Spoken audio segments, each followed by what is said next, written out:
నా చూపు ఆంటీ అరటి బోదేల్లాంటి. ఇలా ఆలోచిస్తూ వాసు మొగ్గని పట్టుకొని ఒత్తుతున్నాను.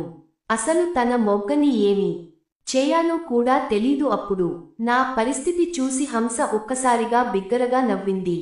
చూడురా నీ కాబోయే పెళ్ళాం, నీ బెల్లాన్ని ఏమి చేయాలో తెలీక దిక్కులు చూస్తుంది. ఇది నిన్ను సుఖపెట్టుందా లవంట లవ్వు అని వెటకారంగా అన్నది. అంటే మొదటిసారికి ఇప్పటికి చాలా నేర్చుకున్నావు. చూడు అడుగంటా లాగి లాగి కొట్టుంటే నాది తెగ బలిసిపోతుంది అని మధ్యలో కల్పించుకున్నాను. కరెక్టే, చాలా నేర్చుకున్నాను. ఇప్పుడు మొగ్గ కొట్టటంలో నేను స్పెషలిస్ట్ అని కిసుక్కున నవ్వింది.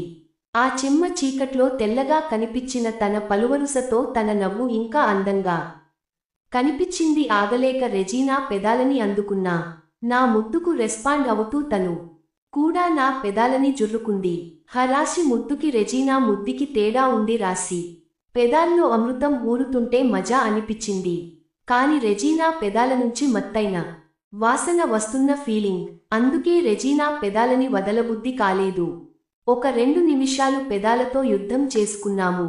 అలసిన పెదాలని వనక్కి తీసుకొని, అసలు నీకొక సీక్రెట్ చెప్పనా?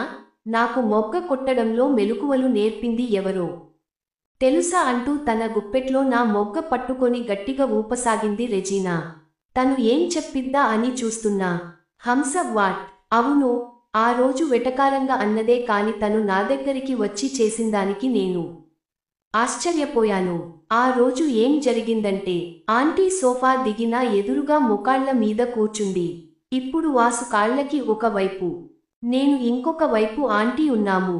తను నా చేతుల్ని తీసుకొని వాసు మొగ్గ చుట్టూ బిగింప చేసింది. అలాగే నా చేతులపైన తన చేతులేసి వాసు మొగ్గ తోలుని కిందకంటూ దిగేట్టు దించి పెట్టి మళ్లీ పైకి అంది. అస్హా అని వాసు మూలుగు వినిపించింది మళ్ళీ. అలాగే 2-3 సార్లు చేసింది. చూసావా, ఇది మొగ్గ కొట్టడమంటే అని నాకు ఇండైరెక్టుగా సాయం చేసింది. ఎందుకు చేసిందో తెలీదు కాని తను చెప్పినట్టు చేస్తుంటే వాసు కళ్ళు మూసుకొని గాల్లో తేలినట్టుగా ఉన్నాడు. మధ్య మధ్యలో హంస వాసు వట్టల్ని నిమురుతుంది. అలాగే తోడల్ని నొక్కుతూ మగాడికి ఏమేమి చేయాలో తను చేస్తూ ఒక రకంగా నాకు కూడా చూపించింది. అలా మొగ్గతో ఆడుకుంటున్న నాకు హంస చేసిన దానికి బిత్తరపోయాను. నా చేతిలో ఉన్న వాసు మొగ్గను తను పట్టుకొని మొగ్గ చివరన ఉన్న గుండుని తన నాలుక టిప్ తో టచ్ చేసింది. అలా నాలుకతో ఆ ఎర్రటి గుండుని నాకుతూ దాని మీద ఉన్న తడినంతా నాకింది.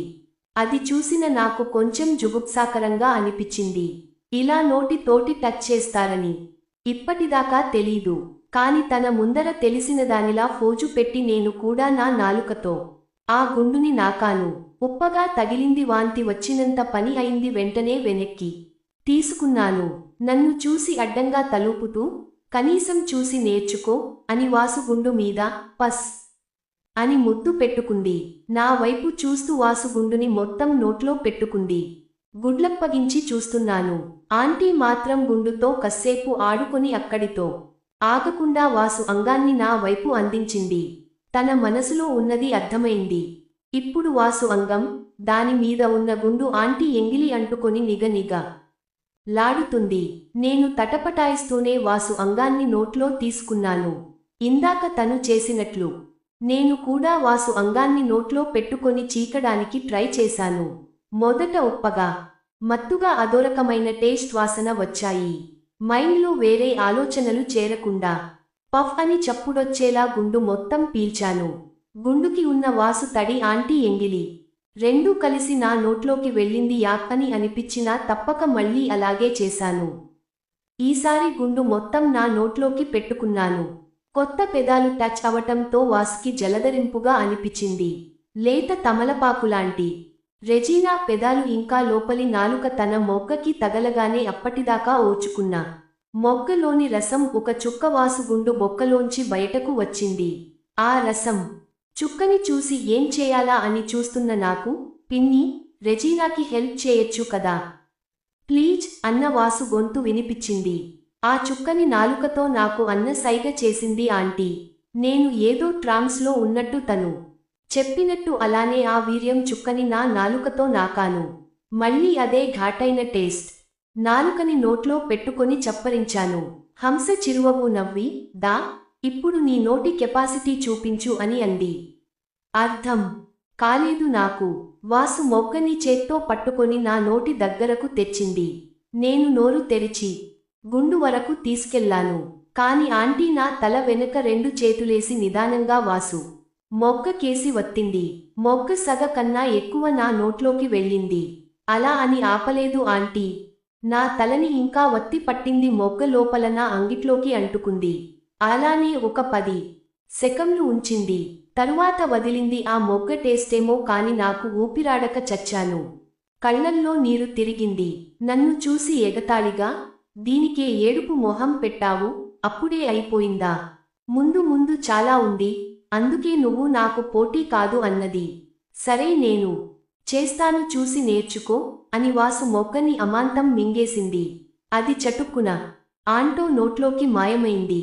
అంత పెద్ద మొగ్గ తన నోట్లో ఎలా పట్టిందో అర్థం కాలేదు. ఆంటీ మాత్రం నోట్లో పెట్టుకున్న దాన్ని నిదానంగా బయటకు తీసి మళ్లీ లోపలికి పెట్టుకుంది. మరొకసారి తోలునంతా కిందికని నోట్లో దూర్చుకుంది. ఇంక తన నోటితో కిందకి పైకి ఆడిస్తూ వాసు మొగ్గని నోటితో చీకుతుంది. తను అలా చేస్తుంటే నాకు కూడా దాన్ని చీకాలనిపించింది. వాసు ఏమో, హా పిన్ని, మొగ్గ చీకటంలో నీ తరువాతే ఎవరైనా చీకవే చీకు, అలానే నా కాబోయే పెళ్ళాం చేత కూడా చీకించు అని అన్నాడు. హంస చీకడంలో కొంచెం తెరిపించి నాకు వదిలేసింది. తన నోటిలోంచి ఇంకా సొంగ కారుతుంది. అంతగనంగా చీకి వదిలేసింది. ఇప్పుడు నా వంతు అన్నట్టు చూసింది. నిండా మునిగాక చలి ఎందుకు అన్నట్టు నేను ఇంక సంశయించలేదు. వాసు మొగ్గని అమాంతం నేను కుక్కేసుకున్నాను. ఇందాక ఆంటీ చీకినట్టు ఇప్పుడు చీకుతుంటే వాసు మూలుగులు ఎక్కువయ్యాయి. ఎంతైనా కొత్త పిల్ల చీకుతుంటే ఆ మజానే వేరు. చీకవే రెజీ, చీకు నా లంగాజ్ అని వాసు వాక్యాన్ని పూర్తి చేయకపోయినా ఇలాంటి అమాయకుడి నోట్లోంచి అలాంటి మాట వస్తుందని ఊహించలేదు. ఇంకో టైంలో అయి ఉంటే వాసుని ఈ పాటికి చంపి ఉండేదాన్ని. అంత మాట అనేసరికి. కాని ఇప్పుడున్న పరిస్థితిలో నిజంగా లంచ్ లాగే ప్రవర్తిస్తున్నాను. వాసు మొడ్డని అవురావున అక్కని శబ్దం వచ్చేలా కుడుస్తున్నాను. ఎప్పుడు వెళ్ళిందో కాని హంస వాసు పక్కకెళ్ళి తన మీద ఉన్న చీర తొలగించింది. ఇప్పుడు కేవలం లంగా మాత్రమే ఉన్న ఆంటీ వాసు పక్కన కూర్చోని వాసు చేతిని తన తొడల మీద వేసుకుంది. ఖాళీగా ఉన్న వాసు చేతులు ఊరుకుంటాయా? అమాంతం వాడి పిన్ని లంగాని తొడల పైకంటూ లాగేసి చేతిని ఆ తొడల సందులో పెట్టేశాడు. హంస ఆంటీ కూడా సోఫాలో తన పంగా చాపి కూర్చుంది. ప్యాంటీ వేసుకోలేదు. పైగా లంగా తొడలు దాటి పైకెళ్లడంతో ఇప్పుడు తన పూకు వాసుకి కంటే ఎదురుగా ఉన్న నాకు క్లియర్గా కనిపిస్తుంది. కళ్ళు తిప్పుకోకుండా తన పూకు వైపే చూస్తున్న నన్ను గర్వంగా చూసింది. నేను చూస్తున్నాననేమో. తను లేచి నిల్చోని తన మీద ఉన్న చివరి బట్ట, అదే లంగా కూడా విప్పి పడేసింది.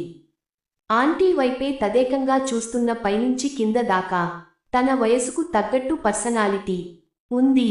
అలాగే తన పర్సనాలిటీకి తగ్గట్టుగా షేపులు ఉన్నాయి.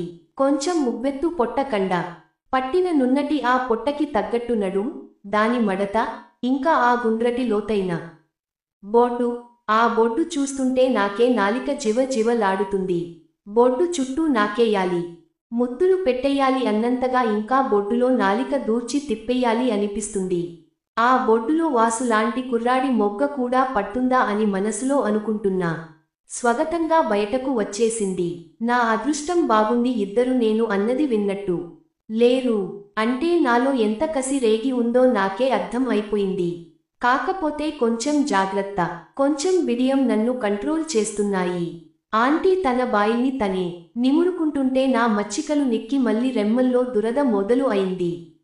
ఏంటి చీదరించుకోవలసిన ఆంటీ మీద చిరాకు పుట్టాల్సింది పోయి మళ్ళీ గులరేపుకుంటున్నానా అని నన్ను నేను తిట్టుకున్నాను. నా చూపు ఆంటీ అరటి బోదేల్లాంటి తొడలు మధ్య నున్నగా, వాటి మధ్య చిన్న సైజు బన్ను లాంటి బలిసిన తన పువ్వు, దాని మీద 3 రోజుల వయసున్న ఆడవి దెబ్బతొనల సైజు